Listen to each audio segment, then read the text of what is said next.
Bonjour à tous et bienvenue sur notre chaîne YouTube pour cette nouvelle vidéo d'actualité cyber. Je suis ravi de vous retrouver aujourd'hui pour cette vidéo durant laquelle je vais tenter de vous faire comprendre pourquoi il y a autant d'attaques cyber et quelles seront les futures tendances en 2025. C'est parti.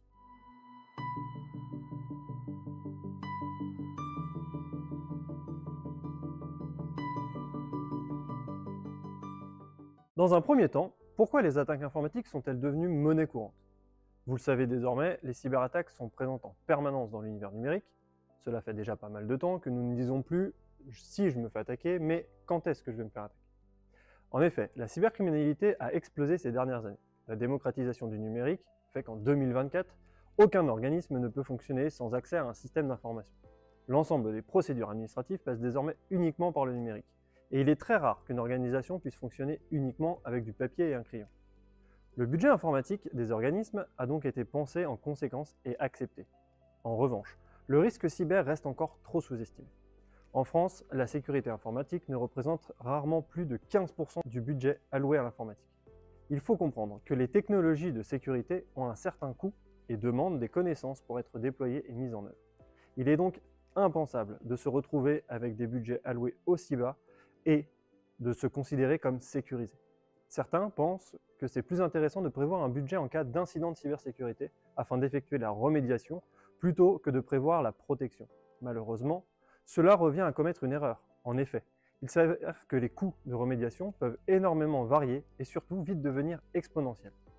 Il est important de prévoir des coûts dans son budget, comme un budget de crise, mais il est surtout essentiel de prévoir un budget pour se prémunir au maximum des risques. Avec les retours que nous avons maintenant depuis plus d'un an, à chaque fois que nous avons eu à traiter des incidents concernant des compromissions de systèmes d'information, le coût des mesures de sécurité qui auraient pu éviter l'attaque n'a jamais représenté plus de 10% du coût total que l'organisme a dû dépenser pour y remédier. Et souvent, uniquement en partie. Il s'agit du même principe que pour une mutuelle. On peut se dire « je ne tombe jamais malade » et ne pas considérer avoir besoin de cette dernière, qui nous coûterait quelques centaines d'euros par an. Mais le jour où il nous arrive un accident sans cette dernière, il devient impossible d'assumer le coût d'une lourde opération à l'hôpital. Les derniers chiffres de l'entreprise Kaspersky nous révèlent une moyenne de 14 incidents de cybersécurité par an pour les sociétés françaises. Bien entendu, sont inclus dans les incidents de cybersécurité des incidents mineurs. Mais cette moyenne reflète surtout un nombre de tentatives d'attaque et d'atteinte au système des organismes français très élevé. Actuellement, en plus d'un manque de budget qui permettrait aux organismes de se prémunir du risque avec les bonnes technologies et le personnel formé, il faut prendre en compte que de l'autre côté de la barrière, les attaquants, eux, s'évertuent à trouver de nouvelles méthodes et agissent toujours plus rapidement dans le but de ne pas se faire repérer par les moyens de détection. Les attaquants s'appuient énormément sur des processus de scan du web pour trouver leurs victimes. Cela veut dire que vous n'êtes finalement pas une cible quand vous subissez une attaque, mais que les vulnérabilités de votre système d'information se sont retrouvées exposées sur Internet. Comprenez bien que, sauf dans de cas très particuliers, aucun attaquant ne viendra directement vous cibler. En revanche, votre système, s'il n'est pas protégé et qu'il est exposé à Internet, se retrouvera forcément la cible d'une attaque à grande échelle. Voilà, finalement, qui vous êtes, ce que vous possédez ou encore même votre secteur d'activité, ce sont des informations qui n'ont pas une grande importance et qui ne joueront en rien dans le fait d'être attaqué ou non.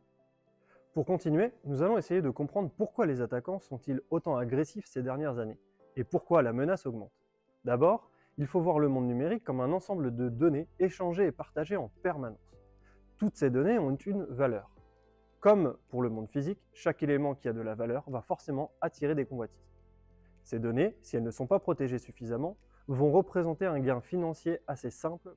Il faut savoir que la cybercriminalité est l'un des business les plus rentables actuellement. Avec une surface toujours plus grande, comme nous le disions juste avant, le monde numérique représente un immense potentiel pour toutes les personnes et organisations qui souhaitent réaliser des profits. Alors certes, ces pratiques sont illégales, mais le monde du numérique s'étend au-delà des frontières de chaque pays. Elles permettent un certain niveau d'anonymat. Il est ainsi trop souvent difficile, voire impossible, de remonter la trace de l'attaquant. Plusieurs facteurs entrent en jeu, notamment le principe de la course permanente entre le gendarme et le voleur. Effectivement, sur Internet, les pirates informatiques et autres acteurs malveillants agissent très rapidement avec des méthodes toujours plus innovantes. Les forces de l'ordre, elles, doivent respecter la loi et se retrouvent rapidement limités face aux procédures administratives liées notamment aux différents pays et aux différentes réglementations dans le monde. Il est donc souvent très difficile ou très long pour les forces de l'ordre de pouvoir réagir rapidement.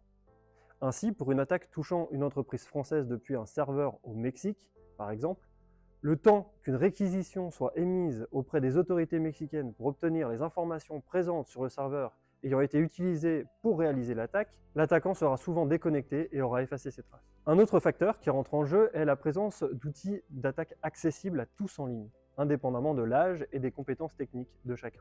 En effet, avec l'arrivée des logiciels malveillants comme un service, il est devenu encore plus simple de se procurer des logiciels malveillants ou des kits permettant de faire des arnaques en ligne prêtes à être mises en œuvre.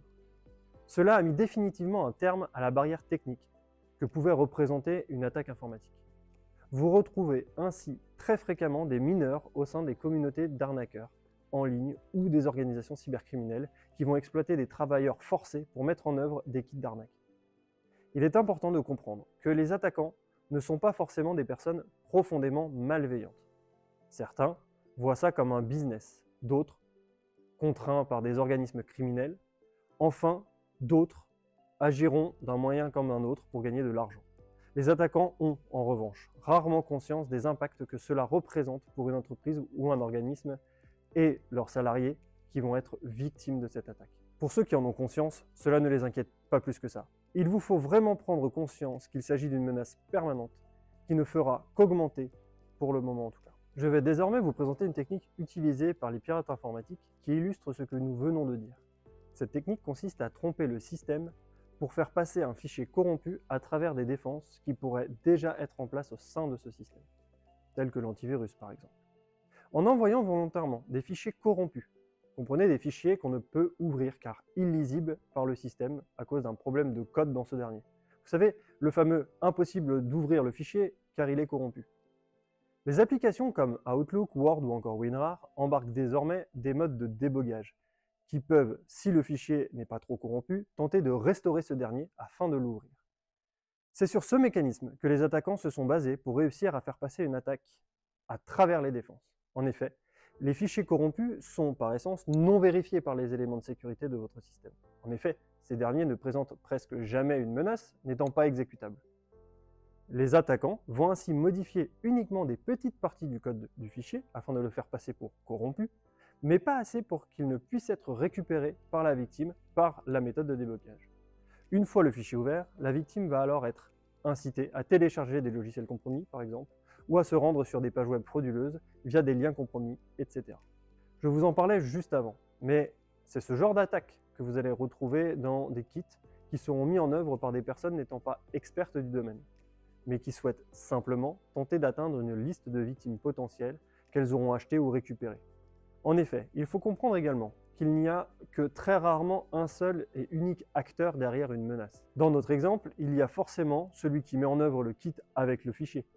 Mais vous allez également retrouver celui qui a dérobé la liste des adresses qui a été utilisée pour envoyer les fichiers corrompus. Vous allez également avoir celui qui met à disposition le kit, celui qui a créé le fichier, etc., etc. Comme je vous le disais, il y a tout un commerce derrière les attaques, ce qui les rend encore plus difficiles à arrêter. Cet exemple n'est qu'une attaque parmi tant d'autres. Tant de nouveaux procédés qui seront inventés pour contourner les systèmes de sécurité, toujours dans le but de récupérer de l'information et de gagner de l'argent pour finir. Si nous prenons le cas des ransomware, ces logiciels qui chiffrent l'ensemble d'un système après avoir exfiltré les données et demandent une rançon pour la récupération des données de l'entreprise et la non-divulgation de ces dernières, là encore un phénomène de ransomware as a service est apparu. Les grands groupes de cybercriminalité mettent de la même manière à disposition, moyennant finance, leur malware. Ainsi, toute personne avec seulement quelques bases peuvent le mettre en œuvre et toucher des organismes vulnérables. Ce qu'il faut retenir, c'est bien que les attaquants ne soient pas des personnes ou des groupes bien identifiés qui cherchent à vous cibler, mais bien des acteurs d'un réseau bien plus vaste et pouvant toucher tout le monde. Pour répondre à ces problématiques, les acteurs de la sécurité informatique déploient toujours de nouvelles méthodes.